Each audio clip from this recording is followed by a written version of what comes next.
चिन्ता कापि न कार्या निवेदितात्मभिः कदापीति भगवानपि पुष्टिस्तु न करिष्यति लौकिकीं च गतिं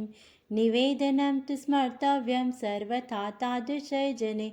सर्वेश्वरः सर्वात्मा निजेच्छातः करिष्यति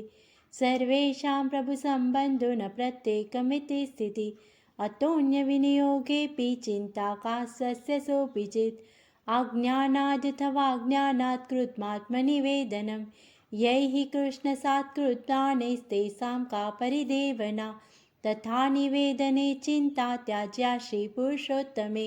विनियोगेऽपि सा त्याज्या समर्थो हि हर्यश्वत